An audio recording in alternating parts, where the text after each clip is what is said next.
말씀은 창세기 6장 9절에서 22절 말씀 보겠습니다.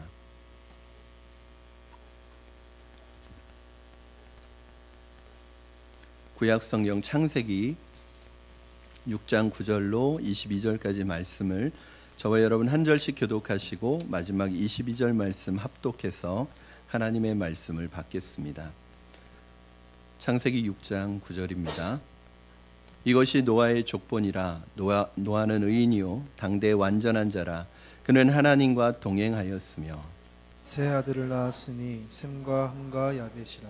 그때 온 땅이 하나님 앞에 부패하여 포악함이 땅에 가득한지라. 하나님이 보신즉 땅이 부패하였으니 이는 땅에서 모든 혈육 있는 자의 행위가 부패함이었더라. 하나님이 노아에게 이르시되 모든 혈육 있는 자의 포악함이 땅에 가득함으로 그 끝날이 내 앞에 이르렀으니 내가 그들을 땅과 함께 멸하리라. 너는 고페르 나무로 너를 위하여 방주를 만들되 그 안에 칸들을 막고 역청을 그 안팎에 칠하라. 네가 만들 방주는 이러하니 그 길이는 300규빗, 너비는 50규빗, 높이는 30규빗이라. 거기에 창을 내되 위에서부터 한 규빗에 내고 그 문은 옆으로 내고 상중하 3층으로 할지니라. 내가 홍수를 땅에 일으켜 무릇 생명의 기운이 있는 모든 육체를 천하에서 멸하리니 땅에 있는 것들이 다 죽으리라. 그러나 너와는 내가 내 언약을 세우리니 너는 내 아들들과 내 아내와 내 며느리들과 함께 그 방주로 들어가고 혈육 있는 모든 생물을 너는 각기 암수 한 쌍씩 방주로 이끌어들여 너와 함께 생명을 보존하게 하되 새가 그 종류대로 가축이 그 종류대로 땅에 기는 모든 것이 그 종류대로 각기 둘씩 내게로 나아오리니 그 생명을 보존하게 하라. 너는 먹을 모든 양식을 내게로 가져다가 저축하라. 이것이 너와 그들의 먹을 것이 되리라. 노아가 그와 함께 같이하여 하나님이 자기에게 명하신 대로 다 준행하였더라. 아멘. 다수라는 것은 우리에게 긍정적인 부분도 분명히 있지만 또 부정적인 부분도 있습니다. 다수가 생각하고 다수가 따라가고 다수의 사람들이 결정한다고 해서 그것이 꼭 옳은 것은 아닙니다. 우리가 다수의 횡포라는 말도 하지만 사실은 오히려 다수가 잘못된 결정을 내리고 잘못된 길로 가게 되면은 사실은 죄가 죄로 여겨지지 않는 문화가 형성이 됩니다. 그러니까 그 시대에 사실은 오늘 우리가 살아가는 시대에도 마찬가지입니다. 많은 사람들이 문화 속에서 이 죄를 문화로 만들어 버려요. 그러니까 죄가 문화가 되어 버리면 사람들이 전혀 양심의 가책을 느끼지 못합니다. 그리고 그 죄를 짓게 되는 거예요. 그런데 이것이 다수의 힘으로 가능하다는 거죠. 그래서 다수의 사람들, 대부분의 사람들, 많은 사람들이 이것이 잘못된 것인 줄 알면서도 아무렇지도 않게 그렇게 살아가고 그것에 정당성을 부여하고 그것을 옳은 것이라고 말하면 선하게 살아가려고 하고 믿음으로 살아가려고 하고 선하게 살아가려고 하는 사람은 오히려 바보가 되고 오히려 그런 사람들이 소외되는 그런 결과가 나타날 수 있습니다.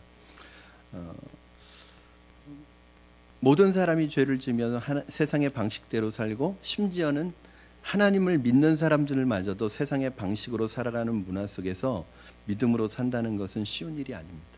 사실 믿는 사람들의 적은 안 믿는 사람들이 아니라 믿는 사람이 적의 역할을 할 때가 많이 있습니다. 어떤 사람이 세상에서 믿음을 지키려고 직장에서 믿음을 지키려고 믿음으로 이렇게 행동하고 믿음으로 나아가면 그 믿음의 행동을 비웃고 또 비웃음거리로 만드는 사람이 믿는 사람일 수 있다는 거예요. 왜 너는 유독 너만 이렇게 유별나게 하니? 왜 너만 유독 이렇게 믿는 티를 내니? 예를 들어서 어떤 사람이 직장에서 자신의 나름대로의 신앙으로 자신은 회식 자리에서 술을 거부했다고 해보세요. 저는 술을 먹지 않습니다. 그러면 그때 이제 나오는 말이 뭐냐면 저 사람은 교회 다니는데 다 한다. 너는 왜 유별나게 너만 안 하니? 저 사람은 안수 집사인데도 술을 얼마나 잘하는데 왜 너는 네가 뭐라고 통별하고 너는 술을 안 한다고 그러니? 너만 믿음 생활하니? 너만 교회 다니니? 이렇게 오히려 믿음 생활하려고 믿음으로 살려고 하는 사람들의 믿음을 어렵게 만드는 것이 안 믿는 사람이 아니라 믿는 사람일 때가 많다는 거죠.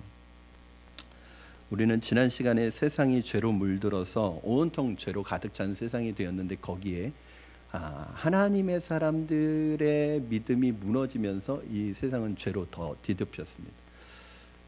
지난 시간에 제가 여러분에게 아주 중요한 말씀을 드렸던 것이 하나님께서 세상을 심판하시기로 결정하신 것이 이 세상의 죄 때문이 아니라 세상 사람들의 죄 때문이 아니라 하나님의 사람들의 타락과 죄 때문에 심판을 결정하셨어요. 왜? 여러분 그때나 지금이나 하나님을 떠난 사람, 하나님 없는 사람들이 세상에 죄 짓는 모습을 보면 그렇게 다르지 않아요. 그때나 지금이나 별반 다르지 않습니다. 그럼 뭐냐? 하나님의 사람들이 하나님을 향하여 그 세상을 지탱하고 그 세상을 위해 기도하고 그 세상을 위해 예배하고 그렇게 할 때 하나님의 심판을 유보시키고 있는 거예요. 세상은 사실은 심판받아 마땅하지만 하나님의 사람들의 경건함과 기도와 예배가 그 세상의 심판을 유보시키고 버티고 있는데 그 버티고 있던 하나님의 사람들이 세상 사람이 되고 무너지고 세상의 쾌락과 재미를 쫓아서 세상 사람들과 똑같이 살아가게 될 때 하나님은 더 이상 심판을 유보할 이유가 없는 거죠. 하나님은 물로 세상을 심판하실 계획을 가지게 되셨습니다. 그런데 이 하나님의 전 지구적인 심판 속에서 예외가 되는 한 사람이 있었습니다. 그 사람이 누구냐? 노아라는 사람입니다. 우리 8절 말씀 여러분 한번 같이 보시겠습니다. 8절 시작. 그러나 노아는 여호와께 은혜를 입었더라. 이 노아에 대한 성경의 첫 번째 설명은 하나님께 은혜를 입었다 이렇게 나옵니다. 노아는 똑똑하고 잘생겼거나 세상적으로 성공한 사람이어서 중요한 게 아니라 노아는 하나님 앞에 은혜를 입은 사람이었기 때문에 중요하다는 거예요. 여러분 은혜가 뭘까요? 은혜. 사실은 우리 교회에서 기독교 안에서 신앙하는 사람들이 많이 사용하는 단어지만 사실은 은혜의 의미를 잘 모르고 씁니다. 우리는 주로 은혜를 어디에 쓰냐면 대충 하자고 할 때 은혜라는 말을 씁니다. 은혜껏 해요. 그냥 은혜로 합시다. 뭐 이렇게 할 때 너무 정확하게 하지 말고 은혜로 합시다 이럴 때 대충 합시다 할 때 은혜라는 단어를 써요. 사실은 그런 은혜가 아닙니다. 은혜라는 것은 하나님께서 자격 없는 자에게 부어주시는 하나님의 호의를 은혜라고 그러는 것입니다. 내가 특별한 사람이 아닌데 내가 유명한 사람이 아닌데 남들보다 잘나거나 똑똑한 사람이 아닌데도 불구하고 하나님이 나를 사랑해 주시는 것, 우리는 하나님의 아들이 될 만한 자격이 없는데 나는 천국의 백성이 될 만한 자격이 없는데 그런 나를 하나님의 자녀 삼아 주셔서 천국 백성이 되게 해주시는 것, 이게 은혜인 거예요. 여러분 세상에 저는 어느 때는 그런 경우를 많이 봐요. 예수님 안 믿고 교회는 나오지 않지만 굉장히 성품이 좋고 굉장히 선한 사람들 많이 있습니다. 거기에 비해서 교회 안에 있지만 사실은 성품이 다듬어지지 않고 사실은 이분을 보면 왜 하나님이 이분을 선택하셨을까? 의문이 가는 분들도 있습니다. 여러분 우리가 뭘 잘했기 때문이 아니라 하나님께서 우리를 사랑해 주시기로 결정하셨다는 게 은혜인 거예요. 만약에 우리가 우리의 모습대로 있는 그대로 평가받는다면 하나님 앞에 살아남을 사람이 누가 있겠습니까? 그래서 우리는 이 정의라는 말을 함부로 사용해서는 안 됩니다.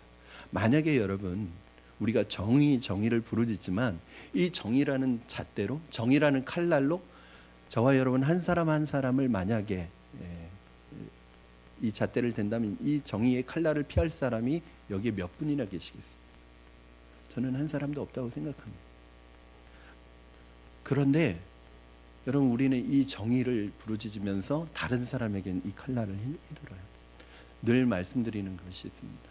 옳고 그름의 원리가 아니라 은총의 원리로 살아가시기를 주님의 이름으로 축원합니다. 가정에서의 정의의 칼날을 휘두르면 가정은 망가집니다. 교회 안에서 정의의 칼날을 휘두르면 교회는 교회가 될 수 없습니다. 여러분 가정은 옳고 그름을 따지는 데가 아니에요. 가정에서 얘기할 때 보면 틀린 말 하는 분 누가 있어요? 다 옳은 말 하죠. 그런데 가정은 깨져요. 교회에서 문제가 생기고 교회의 내부적인 분열이 일어날 때 양쪽 얘기 들어보면 틀린 말 하는 분들 한 분도 안 계세요. 다 옳은 말이에요. 그리고 더 미치겠는 것은 다 하나님의 영광을 위해서 싸운대요. 거짓말입니다. 하나님 영광 안 받으세요.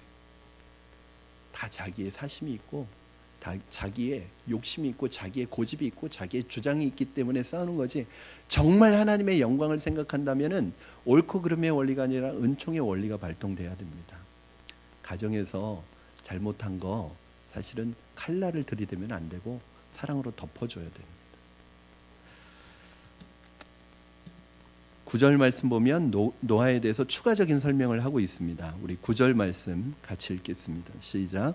이것이 노아의 족본이라. 노아는 의인이요 당대의 완전한 자라. 그는 하나님과 동행하였으며. 이 말씀에서 우리는 두 가지 사실을 알 수 있는데, 노아는 의인이었고 당대의 완전한 자였다고 말하고 있습니다. 여기는 중요한 의미가 포함되어 있습니다. 노아가 의인이고 당대의 완전한 자라고 해서 노아에게 죄가 전혀 없거나 노아는 완벽하게 의인의 삶을 살아갔다고 말하는 것이 아닙니다. 여러분 잘 아시는 것처럼 노아가 홍수가 끝난 다음에 포도 농사 지어서 포도주 마시고 취해가지고 추태를 부리잖아요. 노아가 완전한 사람이 아니에요. 사람은 다 실수가 있고 죄가 있어요. 그런데 왜 노아를 완전하고 당대 의인이라고 말하는 이유가 무엇입니까? 그 기준이 뭐예요? 첫째는 노아가 당시의 시대 속에 다른 사람들과 다르게 살았기 때문입니다.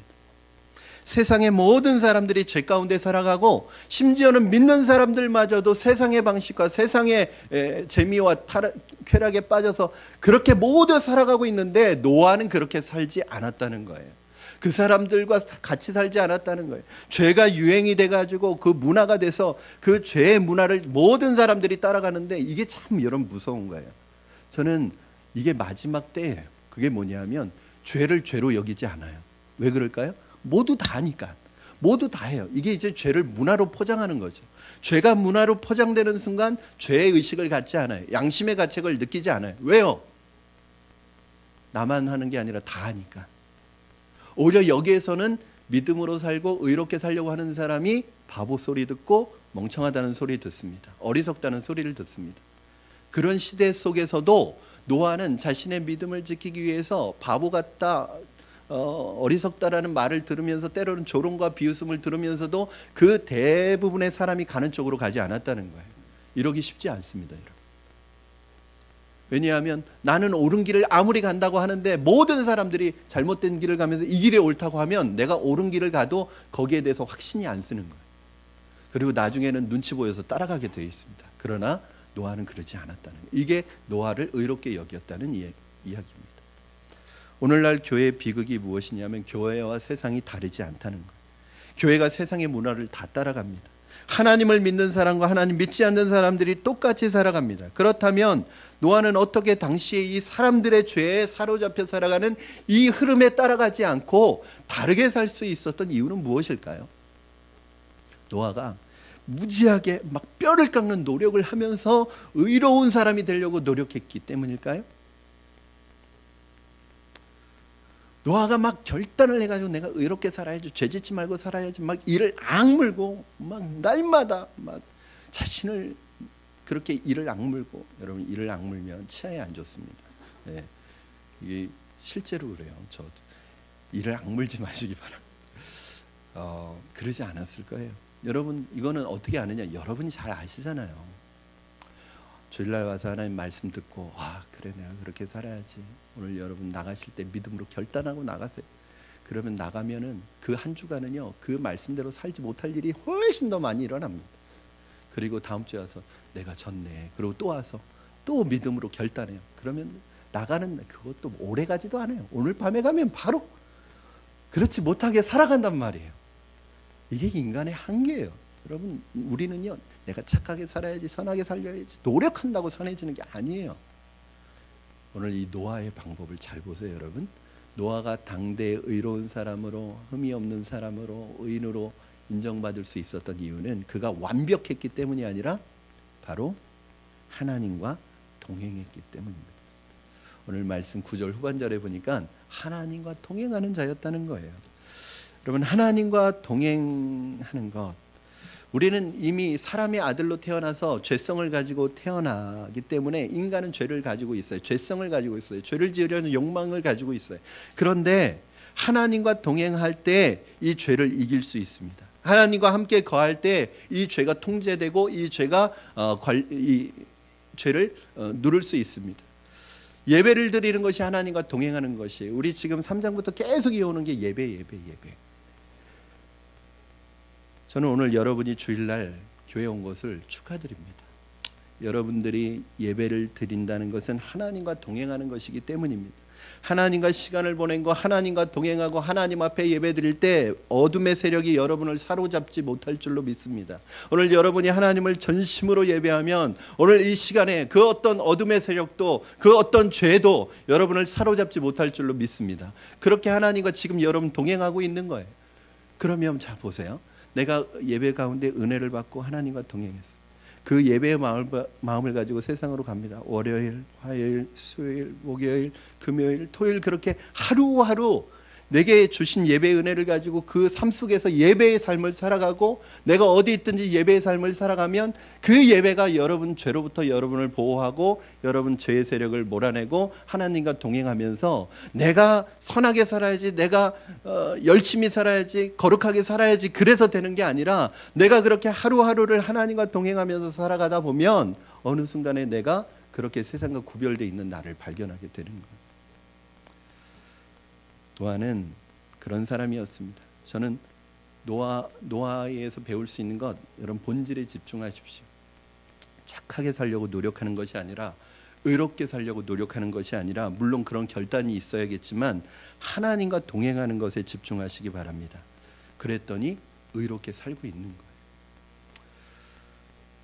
사랑하는 여러분, 오늘 에녹이 그러했던 것처럼, 노아가 그러했던 것처럼 주님과 동행하는 여러분 되기를 주님의 이름으로 축원합니다. 주님과 사랑하는 사람과 동행하는 건 기쁨이에요. 지루하지 않습니다. 여러분, 우리의 신앙생활이 지루해요? 우리의 신앙생활이 건조하고 드라이하고 따분해요? 왜 그럴까요? 신앙생활이 원래 그런 건가요? 신앙생활이 그렇게 나른하고 건조하고 지루하고 재미없고 그런 건가요? 하나님과 동행하지 않으니까 그런 거죠. 여러분, 하루하루 신앙생활이 얼마나 흥미진지, 눈을 뜨면서 하나님 어떻게 나를 인도하실까 기대감을 가지고 시작하시나요? 그런 그 하루가 얼마나 하나님의 기대감 가운데 하나님이 나를 인도하시는 것을 느낄 수 있는지 여러분 아시나요? 히브리서 11장 7절 말씀에 노아에 대해서 이렇게 설명하고 있습니다. 우리 히브리서 11장 7절 같이 읽겠습니다. 시작. 믿음으로 노아는 아직 보이지 않는 일에 경과심을 받아 경외함으로 방주를 준비하여 그 집을 구원하였으니 이로 말미암아 세상을 정죄하고 믿음을 따르는 의의 상속자가 되었느니라. 아멘. 어느 날 하나님이 노아에게 내가 세상을 모두 심판할 것이다. 그러나 너와 내 가족을 구원할 것이니 방주를 지어라 라고 말씀하셨습니다. 그리고 하나님의 말씀을 들은 노아는 방주를 짓기 시작합니다. 노아가 이 방주를 짓는 동안 얼마나 많은 회의와 갈등이 있었겠습니까? 가족과 주변 사람들로부터 얼마나 많은 비난과 조롱과 비웃음을 당했겠습니까? 노아가 방주 짓는 것을 찬성한 사람은, 동의한 사람은 단 한 사람도 없습니다. 심지어는 가족들마저도 노아를 이해하지 못했습니다. 오직 노아만 이 외로운 싸움을 하고 있는 거예요. 여러분, 누가 믿겠어요? 그 당시에 하나님이 비가 와서 40일 동안 비가 와서 홍수로 이 세상을 멸하시겠다는 말을 누가 믿겠어요? 왜냐하면 상상도 할 수 없는 일이죠. 그동안 비가 한 번도 온 적이 없는데, 노아의 홍수 이전에는 비가 온 적이 없는데 비로 세상이 멸망한다는 말을 누가 듣겠어요? 자신의 경험이 없는 것인데. 그러나 이 모든 삶은 오직 이 한 번의 심판을 준비하는 일에 노아는 자신의 시간과 정력과 에너지를 사용해서 이 마지막을 준비합니다. 그럼 얼마나 답답한 인생이에요. 주변 사람들이 얼마나 어리석다, 바보 같다, 조롱을 많이 했겠어요. 왜 삶을 그렇게 사니? 더 의미 있고 더 건설적이고 더 잘 살 수 있는데 너 그게 믿음이 뭐라고, 신앙이 뭐라고, 그것을 위해서 이렇게 살아가니? 라고 얼마나 많은 사람들이 노아를 조롱했겠습니까? 그런데 여러분, 이것이 믿음입니다. 내가 경험해 보지 못해도, 내가 이성과 내 상식으로 이해가 되지 않더라도 하나님의 말씀이기 때문에 믿고 준비하는 것. 그 믿음 때문에 때로는 주변 사람들에게, 세상 사람들에게 어리석다, 바보스럽다 조롱을 받을지라도 하나님의 말씀에 순종하는 것이 믿음입니다. 이게 진짜 믿음은 평상시에는 알 수가 없습니다. 아마도 우리의 믿음도 마지막 날 주님의 심판대 앞에 설 때, 주님 앞에 설 때 진짜 믿음과 가짜 믿음이 나누어지게 될 거예요. 평상시에는 알 수 없어요. 하나님께서 노아에게 방주를 지으라고 명령하셨는데 방주를 지으라고 명령만 하신 게 아니라 방주를 어떻게 짓는지 아주 디테일하게 방법을 다 얘기해 주셨어요. 이게 참 여러분 퀘스천 마크죠.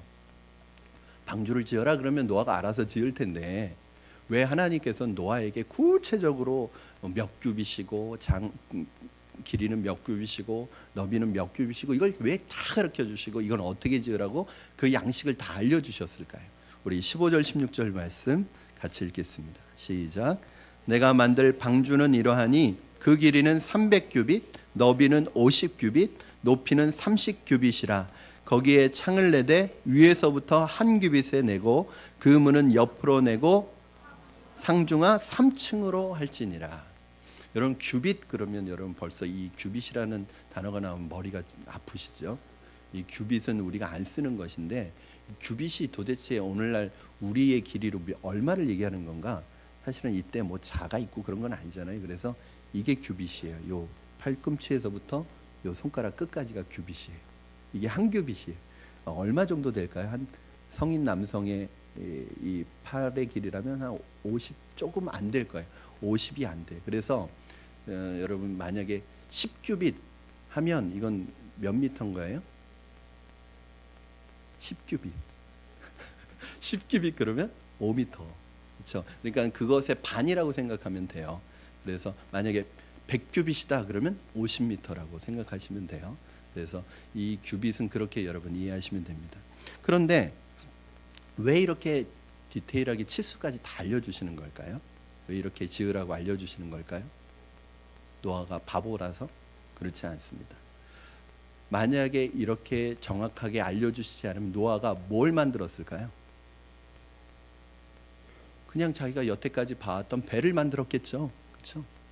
그냥 왜 사람은 자기의 경험에 의존할 수밖에 없고 지식에 의존할 수밖에 없으니까 하나님이 아무 말 없이 이제 홍수가 시작되니까 내가 방주를 만들어라 그러면 이 방주를 뭘로 만들었을까요? 배처럼 만들었을 거예요. 일반적으로 보았던 배처럼. 그러나 여러분 방주는 배가 아닙니다. 방주는 일종의 상자가게 나무 상자예요. 일반적인 배로는 1년 동안의 홍수를 견뎌낼 수가 없어요. 그래서 하나님께서 만약에 이걸 노아에게 맡기셨으면 그냥 배로 만들었어. 그러면 그 배로는 홍수를 견뎌낼 수가 없어요. 홍수는 40일 동안 시작됐지만 노아가 비 내리기 시작한 날 들어가서 방주에서 나온 건 딱 1년이에요. 그러니까 그 1년 동안 일반적인 배로는 견뎌낼 수가 없기 때문에 하나님께서 특별히 주문해서 제작하는 것을 알려주셨습니다. 성경에 이와 비슷한 얘기가 나옵니다. 출애굽한 이스라엘 백성들이 시내산에 도착했을 때 이스라엘 백성들과 하나님이 만나는 장소를 모세에게 만들라고 얘기합니다. 성막을 만들려고 하는데 그 시내산에 도착한 게 19장이고 20장에 십계명이 나오고 그 이후로 이제 성막을 짓는 것이 굉장히 많은 분량을 차지하는데 여러분들이 가장 읽기 어려워하는 부분이에요. 그런데 왜 하나님께서는 그 성막의 치수를 이렇게 디테일하게 만들까요? 만약에 이렇게 하지 않으면 모세가 어떻게 만들었을까요? 성막을 자기의 경험에 의존했겠죠? 그러면 모세의 경험은 이 성전, 성막 이 경험은 어디의 경험일까요? 애굽의 경험이겠죠? 그러니까 애굽에 있는 뭔가 본따서 만들었을 거예요. 그래서 하나님께서 이렇게 정확하게 알려주신 것입니다. 여러분 이거 두 가지를 보면서 뭘 느끼시나요? 교회에서는 주의 일을 할 때는 자기의 마음대로 자기 방식대로 하는 게 아닙니다. 하나님의 방법대로 말씀대로 해야 한다는 것을 말씀하고 있습니다. 그런데 교회에서 봉사하는 분들 중에 어떤 분들을 보면 자기 마음대로 하려는 분이 계세요. 우리 교회는 그런 분들 안 계세요. 어떤 교회 보면 자기가 군인이니까 교회를 군대식으로 막 합니다. 어떤 분은 자기가 사장이기 때문에 교회에서도 막 자기가 사장처럼 일합니다. 사장처럼 명령하고 사장처럼 부리고 그럽니다. 그러니까 자기가 지금 세상에서 경험하고 있는 자신의 커리어와 노하우를 가지고 교회에서도 그걸 가지고 일하려고 해요. 그러면 안 됩니다. 그건 봉사가 아니에요.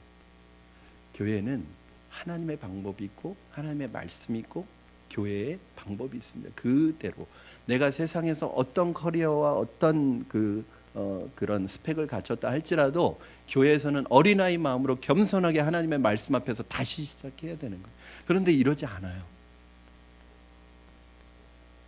그건 봉사가 아닙니다. 하나님이 가르쳐 주신 식양대로 순종하는 것이 교회의 일입니다. 하나님이 노아에게 가르쳐 주신 방주의 크기와 양식은 세상에서 본 적이 없는 배였지만 노아는 그대로 순종했습니다. 이것이 순종입니다. 내 이성과 상식과 내 경험 해본 적이 없고 내 이성과 상식에 맞지 않는다 할지라도 그것이 하나님의 말씀이기 때문에 시키는 대로 순종하는 것, 이게 순종입니다. 16절을 보니까 방주의 특징이 하나 나오는데, 첫 번째 특징, 그렇게 큰 배에 창이 하나밖에 없어요. 그런데 그 창의 위치가 어디에 있어요? 천정에 있습니다. 꼭대기에 있습니다.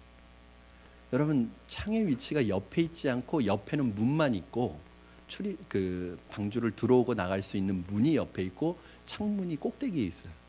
그러면 이 창문은 기능이, 역할이 어떤 창문일까요? 보는 기능이 아니죠. 이 창문의 기능은 공기와 햇빛이 들어오도록 하는 기능이에요. 그러면 왜 밖을 볼 수 없도록 하나님이 창을 만드셨을까요? 노아의 방주 생활은 비가 내리기 시작하면서 방주에 들어와서 나갈 때까지 1년 동안 계속되었습니다. 1년 동안 그들은 방주 안에서만 살아야 했습니다. 밖으로 나오면 죽기 때문입니다. 방주 안에서 들어가는 날부터 이 사람들이 1년 동안, 여러분, 이 창도 없는 이 방주에서 산다고 생각해 보세요. 얼마나 답답해요. 그렇죠? 그런데 왜 하나님은 이 방주의 생활을 이렇게 답답하게 만들어 놓으셨을까요? 나가지도 못하게 하시면서 창문도 없게 만들어 놓으셨을까요? 밖을 보면 안 돼요. 왜요? 지금 밖을 창문으로 내다보면 뭐가 보여요? 그냥 망망대해만 보입니다. 그리고 그 위에 사람들과 동물의 시체들만 떠다니는 것이 보여요. 그러면 그걸 보는 순간 절망해요. 절망. 여러분, 하나님이 창문을 옆에 만들어 놓으시지 않은 이유는 노아의 가족을 보호하기 위한 거예요. 그럼 어떻게 보면 신앙생활이 답답합니다. 밖을 향해서 내다보지도 못하고, 때로는 어떤 때는 밖으로나 세상을 향해서 가지도 못하고 세상을 보지 못하게 해요. 그건 뭐냐? 그건 여러분 답답하게 만들고 여러분을 고통스럽게 만들려고 하는 것이 아니라 여러분을 보호하기 위한 것이죠. 요즘에 이제 미세먼지가 워낙 많다 보니까 저는 이제 기관지가 신학대학을 준비하면서 1년 동안 학원 바닥에서 잠을 자다 보니까 그 학원 바닥에 하루에 수백 명이 왔다 갔다 하는 게 먼지가 얼마나 많겠어요. 근데 1년 동안 입시 준비한다고 학원 바닥에 스티로폼을 깔고 잤는데 어느 날부터 제가 이렇게 기침을 하면, 저는 담배도 안 피고 아무것도 안 하는 사람인데 막 이 가래가, 시커먼 가래가 나오는 거예요. 제가 그때 기관지를 이렇게 안 좋아졌어요. 기관지가. 또 제 그 첫째 아이가 기관지가 안 좋습니다. 그래서 저희 미세먼지에 되게 민감. 그래서 미세먼지가 이번 주는 괜찮았는데 지난주에 굉장히 안 좋았잖아요. 그래서 저는 미세먼지 딱 아침에 눈 뜨면 미세먼지 농도부터 확인을 해서, 미세먼지가 있는 날은 이렇게 창문을 닫아놔요. 환기시키지 말라고. 이런 날은 환기 안 해도 된다고. 그러면 제 아내는 또 이 바깥 공기를 안 쐬면 안 되는 사람이라 꼭 창문을 또 열어놔요. 그럼 제가 와서 닫아놔요. 그럼 또 열어놔요. 안 된다고. 그럼 답답하죠. 그러나 그렇게 하는 이유는 하나님께서 우리를 보호하시기 위한 거예요. 그럼 방주에 또 답답한 게 있어요. 방주는 답답한 배예요. 뭐가 답답하냐? 동력이 없습니다. 모든 배는 배를 움직이는 동력을 가지고 있습니다. 그런데 방주에는 노도 없고 바람을 따라가는 돛도 없고 그 다음에 엔진도 아무것도 없습니다. 그냥 물에 떠 있는 거예요. 그러면 이거는 물에 떠 있으니까 어떻게 가요? 파도 치는 대로, 바람 부는 대로 그냥 흘러가는 게 방주예요. 그리고 또 하나의 특징이 뭐냐면 방주에는 나침반도 없고 키도 없어요. 배를 움직일 수 있는. 방향이 어딘지도 모르고 어떻게 움직이는 그 주도권. 그러니까 방주 안에 있는 사람들이 할 수 있는 것은 아무것도 없어요. 그냥 가만히 앉아 있어야 돼요. 배를 움직일 수도 없어요. 여러분, 왜 하나님께서는 방주를 이렇게 답답한 배로 만드셨을까요? 이것이 노아의 방주인데 방주 안에 있는 사람들은 자신의 힘으로 할 수 있는 것이 아무것도 없습니다. 이 방주는 우리 인생과 같아요. 방주 안에서 우리가 할 수 있는 것은 아무것도 없습니다. 다만 하나님을 신뢰하는 거예요. 하나님을 의지하는 거예요. 믿는 거예요. 그러면 마음이 평안해집니다. 그런데 하나님을 믿지 않으면 불안해지기 시작해요. 걱정이 되고 근심이 되고 염려가 돼요. 조금 어디에 툭 부딪히는 소리만 나도 이게 어떻게 된 거 아닌가? 바람 소리만 좀 쐬도 이거 어떻게 되는 거 아닌가? 늘 근심과 걱정을 살아요. 여러분, 방주 안에서 하나님을 의지하고 믿지 않으면 방주의 생활은 지옥입니다. 지옥. 여러분 생각해 보세요. 그 많은 짐승들이 얼마나 많이 먹겠어요? 얼마나 많이 싸겠어요? 이 배설물들 어떻게 처리해요? 이 조종할 수 없으니까 이 배가 어떻게 될지 어떻게 알겠어요? 그러니까 사람들이 근심과 걱정. 그러니까 방주라는 생활이 구원받은 삶이 아니라 지옥 같은 삶이에요. 사실. 어느 때 하나님을 신뢰하지 않으면. 어떤 분들은 예수 믿고 예수 믿는 삶이 기쁨이 없어요. 예수 믿는 삶이 즐거움이 없어요. 예수 믿는데 지옥같이 살아요. 예수 믿는데 가정이 지옥이에요. 예수 믿는데 직장 생활이 지옥이에요. 왜 그래요? 하나님을 신뢰하지 않고 하나님 믿지 않으면 마음이 불안해지기 시작하는 거예요. 여러분, 그런데 하나님께서 왜 방주를 이렇게 만드셨을까요? 왜 어떤 면에서는 우리의 인생이 내가 할 수 있는 게 아무것도 없도록 만드실까요? 이스라엘 백성은 출애굽해서 가나안 땅에 들어가기 전까지 광야에서 40년을 보냈습니다. 광야에서의 40년의 삶, 방주에서의 삶, 우리 그리스도인의 삶은 같은 거예요. 여러분, 아무것도 먹을 것이 없고 물이 없고 집이 없는 광야에서 40년 살기 위해 그들이 해야 할 것은 아무것도 없었어요. 여러분, 광야에는 물이 없어요. 광야에는 먹을 게 없어요. 광야에는 집이 없어요. 광야에는 온갖 위험에, 들짐승들의 위험에 노출되어 있어요. 거기에서 이스라엘 백성들이 할 수 있는 것이라고는 아무것도 없어요. 누구만 바라볼 수밖에 없냐면 하나님밖에 못 봐요. 하나님이 먹을 거 주시면 먹고, 하나님이 물 주시면, 하나님 불과 구름 기둥으로 출발하면 따라가고, 멈추면 서고, 철저하게 하나님 앞에 의존해야 되는 삶이에요. 광야는 부족한 게, 광야는 아무것도 주어지지 않는 곳이었지만 이스라엘 백성들은 부족함이 없게 살았어요. 왜 그랬을까요? 하나님이 함께 계셨기 때문입니다. 사랑하는 여러분, 이것이 방주의 기적이고 이게 광야의 기적이고 이것이 우리의 삶의 기적입니다. 먹을 것이 없을 때 하나님이 비처럼 만나를 내려주셔서 먹게 하시고, 물이 없을 때 바위를 쳐서 물을 주시고, 적군이 쳐들어올 때 기도하면 이기게 하시고, 외로울 때 말씀을 주시고, 죄를 지었을 때 성막을 주셔서 우리의 죄를 깨끗게 하시고, 길을 잃었을 때 불기둥과 구름기둥 주셔서 광야의 삶을 기적같이 살아가게 하셨습니다. 이것이 그리스도인의 삶입니다. 여러분, 우리가 할 수 있는 것 아무것도 없지만, 그리고 우리의 삶이 내가 움직일 수 있는 것 아무것도 없지만, 이 방주를, 내 인생의 이 방주를 하나님께서 움직이고 운행하시고, 동력이 없지만 하나님이 동력이 되어주시고, 하나님께서, 이 배에는 키가 없지만 하나님께서 이 배의 키를 움직이시는 운전수가 되어주신다면 우리의 인생은 하나님의 축복의 통로가 되어질 줄로 믿습니다. 병들어 사업이 망하고 나라가 망하는 것 같지만 두려워하지 마십시오. 여러분의 동력이 되시고 방향이 되시는 하나님이 여러분을 지키시고 보호하실 줄로 믿습니다. 여러분의 인생을 운행하시는 배는 유람선이 아니에요. 여러분, 내가 예수 믿으면 막 화려해지고 세상적으로 성공하고 뭐든지 잘 되고 그럴 것이라고 생각하지 마십시오. 우리가 타고 있는 배는 그런 화려한 유람선이 아니라 정말 답답해 보이는 방주입니다. 그러나 이 방주가 축복이에요. 이 방주에서 1년 동안 노아의 가족들이 아무 이상 없이 살았습니다. 이제 그런 말들을 해요. 이 짐승들이 1년 동안 그 먹는 양과 이 배설하는 양이 상당했을 텐데 그 배설물들 다 어떻게 했느냐, 냄새 나서 어떻게 살았느냐. 뭐 우리는 이게 또 궁금하잖아요. 근데 뭐 이거 중요한 건 아닙니다. 제가 이제 여러 사람의 책을 읽어보니까 어떤 학자는 그걸 이렇게 얘기하더라고요. 이제 햇빛도 들어오지 않고 또 이제 산소도 부족하고 그러면 이 동물들이 다 동면을 한대요. 잠을 잔대. 그럼 먹을 것도 많이 들어가지 않고 별로 먹지 않으니까 싸지도 않고 그렇게 해서 방주에서의 시간을 지낸. 그건 모르죠. 근데 어쨌든 1년 동안 이 방주가 지옥이 아니라 쾌적한 공간이 되었어요. 그건 뭐냐면 노아와 노아의 가족이 하나님을 의지하고 하나님을 신뢰했기 때문입니다.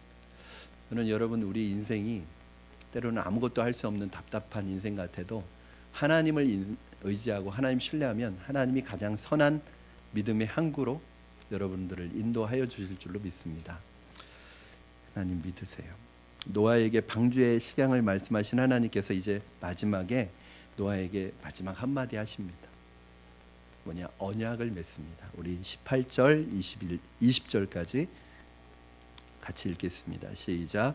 그러나 너와는 내가 내 언약을 세우리니 너는 내 아들들과 내 아내와 내 며느리들과 함께 그 방주로 들어가고 혈육 있는 모든 생물을 너는 각기 암소 한 쌍씩 방주로 이끌어들여 너와 함께 생명을 보존하게 하되 새가 그 종류대로 가축이 그 종류대로 땅에 기는 모든 것이 그 종류대로 각기 둘씩 내게로 나아오리니 그 생명을 보존하게 하라. 내가 너와 언약을 세우리니 하나님께서 세상을 물로 심판하는 가운데 노아와는 언약을 맺으셨다는 것인데 이게 굉장히 중요합니다. 여러분 언약이 뭐죠? 언약은 약속이 아닙니다. 그러니까 언약과 약속은 같은 말이 아니에요. 뭐냐면 약속이라는 건 뭐냐면 말로 하는 거예요.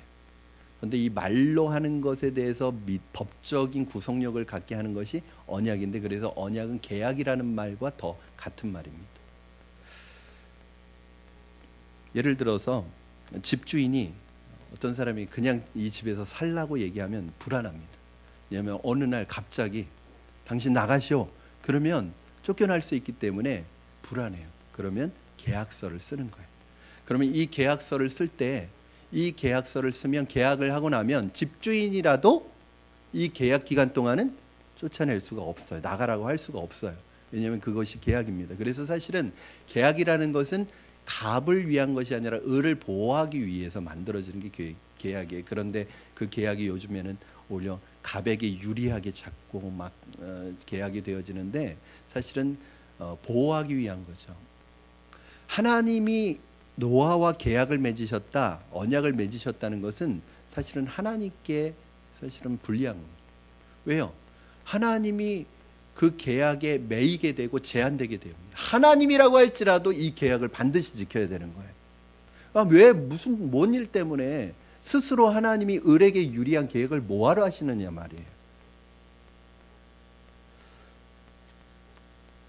하나님이 계약하신 내용이 뭐죠? 언약하신 내용이 뭐죠? 너와 너의 가족들 그리고 방주에 있는 이 생명들의 목숨을 생명을 내가 보존해 주겠다. 이걸 언약하셨어요. 그 언약을 맺은 후부터 노아는 배 안에서 굶어 죽을지 걱정 안 했습니다. 어느 날 배가 어딘가에 부딪히는 듯한 소리가 갑자기 들리고 자꾸 이상한 쪽으로 흘러가는 것 같아도 노아는 걱정하지 않았습니다. 왜냐? 하나님과의 언약이 있었기 때문에. 어떤 언약이죠? 하나님이 우리의 삶을 책임져 주실 것이라는, 반드시 생명을 보존해서 나오게 하실 것이라는 언약이 있었기 때문입니다. 오늘 우리는 예수 그리스도를 우리의 구주로 믿는 순간 하나님과 언약을 맺는 거예요. 여러분 하나님과 계약을 맺은 거예요. 아셨어요? 계약서가 눈에 보이지 않으니까 모르시겠지만 여러분 계약을 맺었어요. 이게 뭐냐면 새 언약이에요. 새 언약. 어디에 새겼어요? 여러분 마음 신비에 새겨진 새 언약을 맺으셨어요. 하나님께서 오늘 우리에게 주신 언약이 무엇이냐? 그것은 우리가 전적으로 하나님의 이 언약의 말씀을 붙들기만 하면 하나님께서 노아와 언약을 맺으셨던 것처럼 우리의 삶을 책임져 주시겠다는 언약이에요. 이것이 바로 예수를 믿는 것입니다. 너희가 예수를 믿고 하나님의 말씀을 붙들고 말씀대로 살아가기만 하면 하나님이 나의 생명과 장래와 나의 모든 풍성한 삶을 책임져 주시겠다고 하신 것이 약속이에요. 왜 우리가 먹을 것을 염려하면 안 됩니까? 하나님의 언약이 있기 때문입니다. 하나님이 우리의 먹을 것과 모든 삶을, 우리의 인생을, 장래를, 우리의 풍성한 삶을 책임져 주실 것을 약속했기 때문에 여러분 걱정하지 않아도 됩니다. 왜 우리가 누구와 결혼하면 내가 어떻게 결혼할지 염려하면 안 돼요? 언약 때문입니다. 하나님께서 여러분과 저의 인생을 책임져 주시기로 약속하셨습니다. 내가 말씀을 붙드는데도 불구하고 하나님이 나를 굶기시고 나를 비참하게 만드시고 사람들로부터 손가락질을 받는 아주 비참한 삶을 살아가게 만드신다면 여러분 하나님 앞에 가서 따지셔도 됩니다. 하나님 계약 위반이에요. 하나님 계약 어기셨어요. 여러분 마지막 심판날에 하나님 심판대 앞에 가서 주님 앞에 가서 그렇게 말하십시오. 하나님이 계약 어기셨어요. 이건 계약 위반입니다. 무효입니다. 그러나 하나님은 그런 분이 아니에요. 너희는 무엇을 먹을까? 무엇을 입을까? 무엇을 마실까? 걱정하지 말아라. 이건 다 이방 사람들이 하는 걱정이다. 안 믿는 사람의 걱정이다. 너희는 천부이신, 너희가 자식에게 좋은 것을 줄 줄 알거든. 하물며 하늘에 계신 너희 하나님께서 너희를 먹이시고 입히시고 하시지 않겠느냐. 여러분 아이들은요 먹는 거 입는 거 걱정 안 해도 돼요. 우리 아이가 일어나서 오늘 뭐 먹어야 되지? 오늘 뭐 입어야 되지? 이런 거 걱정 안 합니다. 왜냐하면 아버지가 있기 때문에. 그건 부모가 걱정해야 되는 거예요. 우리는 하나님 아버지가 우리 아버지십니다. 하나님이 우리의 삶을 책임져 주신다고 하셨습니다. 그래서 너희는 먼저 그의 나라와 그의 의를 구하라. 그리하면 이 모든 것은 내가 다 책임져 주겠다. 이렇게 약속을 하셨어요. 여러분 그걸 믿으시기 바랍니다. 하나님께서 너희는 내가 문 밖에 서서 두드리노니 누구든지 내 음성을 듣고 문을 열면 내가 그에게로 들어가 그로 더불어 먹고 그는 나로 더불어 먹으리라. 하나님, 우리가 주님을 모셔드리면 주님께서 우리의 삶에 생명을 주실 뿐만 아니라 풍성한 은혜를 주시고 우리의 삶을 책임져 주시겠다고 약속하셨어요. 하나님의 말씀을 붙들기만 하면 하나님이 나의 살고 죽는 것, 풍성한 삶과 그 외의 모든 것은 다 책임지시게 되어 있습니다. 그럼 그것이 언약이에요. 하나님은 자신이 세우신 언약에 스스로 제한당하시게 되었습니다. 그러나 우리는 하나님께서 노아와 세우신 언약을 보면 이 언약이 몇 가지 한계를 가지고 있다는 것을 알 수 있어요. 이 방주를 통해서 구원한 사람이 몇 사람이에요? 몇 사람만 방주에 들어갔죠? 글쎄요, 이런 눈빛으로 보시면 주일학교로 다시 내려가야 합니다. 자, 노아와 아내, 그다음에 셈과 함과 야벳 세 아들과 그 세 아들의 며느리, 그래가지고 총 8명이 방주로 들어갔습니다. 이 방주는 8명밖에 구원할 수 없었던 배입니다. 여러분 그러면 이것은 완전한 구원이 아닙니다. 최소한의 인원만 구원한 거예요. 그렇다면 오늘 우리에게 있어서 제한된 구원이 아니라 완전한 구원을 이룰 수 있는 오늘 이 시대의 완전한 구원의 방주는 무엇일까요? 교회입니까? 교회가 방주인가요? 그렇지 않죠. 교회는 방주가 아닙니다. 이 말은 교회에 다니고 있다고 내가 구원받은 것이 아니라는 말이에요. 내가 교회에 다니고 있는 것으로 안심하지 마시기 바랍니다. 내가 교회에 있다는 사실만으로 내가 구원받았다고 생각하시지 마시기 바랍니다. 왜냐하면 교회에 있지만 내가 구원의 방주에 들어가 있지 못한 사람들이 있을 수 있어요. 그럼 목사님 교회 다니는 게 무슨 의미가 있습니까? 여러분 거기에서 빨리 이 방주를 타야 돼요. 그 방주가 뭐예요? 바로 예수 그리스도만이 우리의 구원의 방주가 되십니다. 우리가 얼마나 교회를 오래 다녔느냐, 우리가 모태 신앙이 있느냐, 내 직분이 무엇이냐, 이게 우리의 구원을 보증해 주는 것이 아니라 내가 예수 그리스도를 믿는 그 믿음이 있느냐 없느냐가 내가 방주에 들어왔느냐 아니냐를 결정해 주는 것입니다. 많은 사람들이 내가 교회 안에 있으니까, 내가 예배드리고 있으니까, 내가 신앙생활하고 있으니까, 내가 어떤 직분을 받았으니까 내가 당연히 구원받았을 것이라고 생각하지만 그것이 우리의 구원의 근거가 될 수는 없습니다. 오늘 여러분 예수 그리스도가 여러분 안에 다 들어오시기를 주님의 이름으로 축원합니다. 그 주님만이 우리를 구원하시는 완전한 구원의 방주가 되실 줄로 믿습니다. 방주를 지을 때 모든 세상 사람들은 아마 노아를 미친 노인네라고 놀리고 조롱했을 것입니다. 마찬가지로 여러분이 예수님만이 우리의 구원자가 되신다고 말할 때 세상 사람들은 여러분을 조롱하고 비웃을지도 모릅니다. 그러나 노아가 하나님의 말씀만 믿고 심판을 대비해서 방주를 만들었던 것처럼 오늘 우리 역시 이 마지막 날 하나님의 심판으로부터 우리를 구원해 주실 분은 예수 그리스도밖에 없다는 것을 여러분 믿음으로 주장하시기를 주님의 이름으로 부탁을 드립니다. 사랑하는 여러분, 교회 다니고 있는 것으로 안심하시지 마시고 우리의 구원의 방주가 예수님이심을 믿고 그 안으로 들어오셔야 합니다. 주 예수를 믿으라, 그리하면 너와 내 집이 구원을 얻으리라. 여러분, 이 말씀 굉장히 중요합니다. 주 예수를 믿으라, 그리하면 너와 내 집이 구원을 얻으리라. 하나님이 우리를 구원하시는 이 기본 단위가 뭐냐면 가정을 통해서 구원하십니다. 여러분, 노아는 당대의 의인이었고 흠없는 자였지만 셈과 함과 야벳도 그렇다고는 나오지 않았습니다.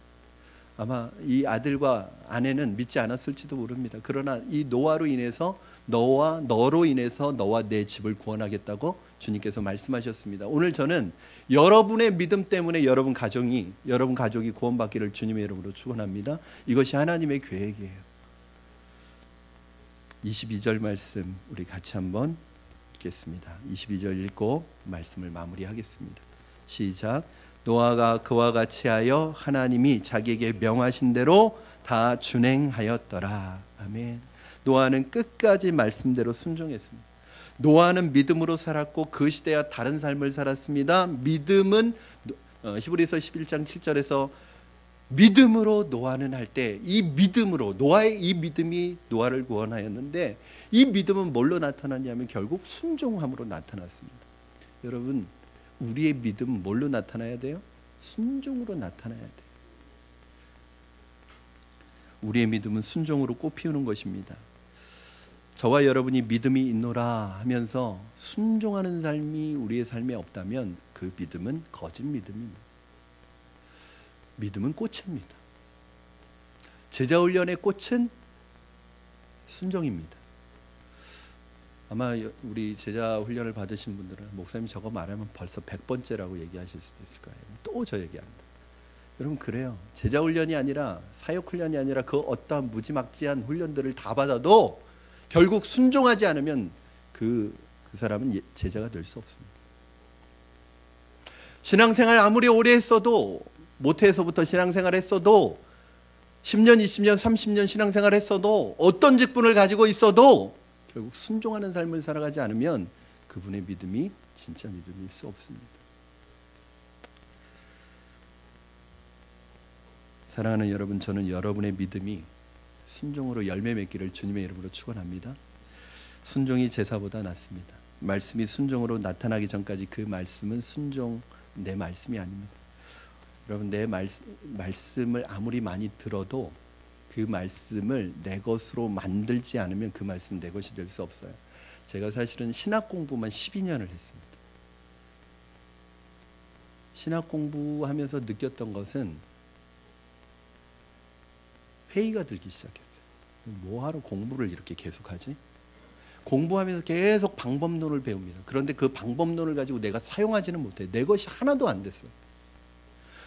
여러분, 많은 성경 공부를 해서 여러분 안에 말씀이 가득 차 있어요. 말씀이 많아요. 아무리 많은 말씀 들고 아무리 많은 설교를 들었어도 그 하나 말씀 가지고서도 삶 속에 순종하고 실천하지 않으면 그 말씀은 내 것이 아니에요. 어떤 분은 착각하는 분이 있어요. 내가 성경 공부를 많이 했기 때문에 내가 믿음이 좋다라고 생각하시는 분이 있어요. 절대 그렇지 않습니다. 아는 것과 믿음의 실천하고는 또 다른 거예요. 저는 여러분이 한 말씀을 들어도, 하나의 설교를 들어도 그 말씀과 그 설교를 여러분의 삶 속에 한 발걸음 내딛으시기를 주님의 이름으로 축원합니다. 그 내딛는 순간 그 말씀이 내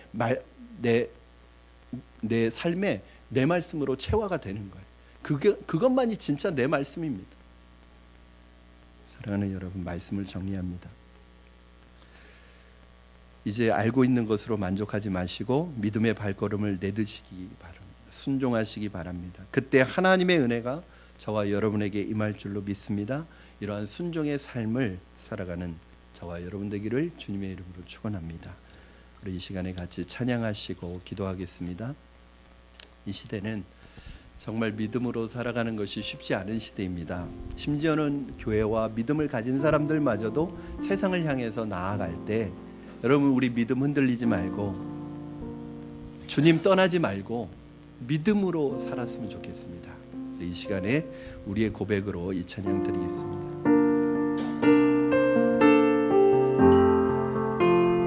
세상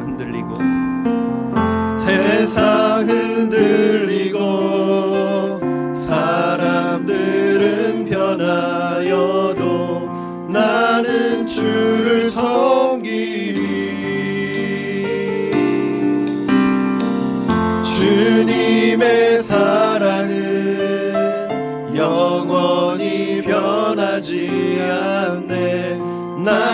나는 주를 신뢰해. 오직 믿음으로, 오직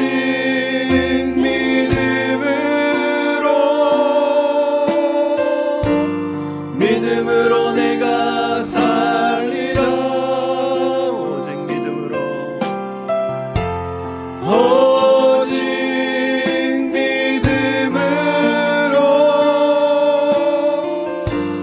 믿음으로 내가 살리라. 믿음 흔들리고, 믿음 흔들리고 사람들 주를 떠나도 나는 주를 섬기리. 주님의 나라는 영원히 쇠하지 않네. 나는 주를 신뢰하네. 오직 믿음으로, 오직 믿음으로 내가 살리라.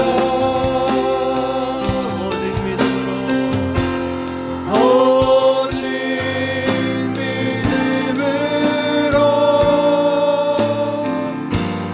믿음으로 내가 살리라. 오직 의인은, 오직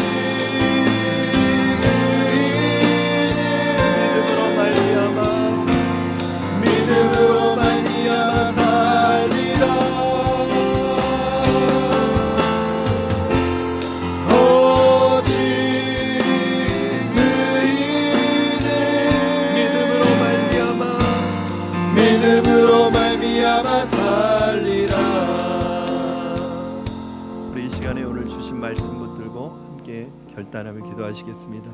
하나님, 이 세상의 다수가 이끌어가는 죄의 문화에 하나님 휩쓸리지 않게 하여 주시고 따라가지 않게 하여 주시고 하나님과 동행하는 삶을 날마다 한 걸음씩 믿음으로 살아가게 하여 주셔서 이 시대를 분별할 수 있는 지혜를 우리에게 허락하여 주시옵소서. 무엇보다도 하나님 우리의 신앙생활을 하는 동안에 하나님 주님만 신뢰하게 하시고 주님만 의지하게 하시고 내 인생을 책임져 주시는 하나님만이 하나님 내가 의지할 분임을 믿고 믿음으로 따라갈 때 우리 안에 있는 염려와 근심과 걱정은 다 사라지게 하여 주시옵소서. 오늘 방주의 삶이, 우리의 신앙생활이 지옥이 아니라 천국이 되게 하시고 하나님 은혜의 통로가 되게 하시고 하나님 가장 하나님을 기쁨으로 만나는 장소가 되게 하여 주시옵소서. 우리 이 시간에 같이 합심하여 결단하며 기도하시겠습니다. 살아계셔서 역사하시는 하나님 오늘도 하나님의 주님 앞에 우리의 삶을 이끌어 주시고 우리에게 믿음으로 살아가게 하여 주시옵소서. 세상의 문화를 따라 세상의 방향으로 세상이 원하는 쾌락과 기쁨을 위하여 쫓아가는 삶이 아니라 하나님의 마음을 기쁘게 해드리는 하나님과의 통일의 삶을 살아가게 하여 주시옵소서. 오늘도 믿음으로 살게 하여 주시옵소서. 믿음으로 승리하게 하여 주시옵소서. 하나님 오늘 나의 삶 속에 무엇보다도 하나님 믿음으로 살게 하여 주시옵소서. 하나님만 신뢰하게 하여 주시옵소서. 세상을 향한 염려와 근심과 걱정이 나의 삶을 망치지 않게 하여 주시고 오직 주님만 바라보고 믿음으로 살아갈 수 있게 하여 주시고 믿음으로 주님 따라갈 수 있도록 축복하여 주시옵소서. 너희는 이 세대를 본받지 말고 하나님의 선하시고 기뻐하시고 온전하신 뜻이 무엇인지 분별하라는 말씀처럼 오늘 하나님 이 시대의 문화와 이 시대가 가는 다수의 방향이 진리가 아님을 늘 기억하고 무엇이 선인지 무엇이 악인지 분별할 수 있는 지혜를 주셔서 하나님과 동행하는 믿음의 삶을 살아가게 하여 주시옵소서. 무엇보다도 하나님 신앙생활이 어렵고 힘들 때라도 때로는 염려와 근심과 걱정이 우리를 사로잡을 때라도 하나님 한 분만 신뢰하고 끝까지 믿음으로 준행하는 우리가 되게 하여 주시옵소서. 감사하며 예수님의 이름으로 기도하옵나이다. 아멘. 아멘. 다 같이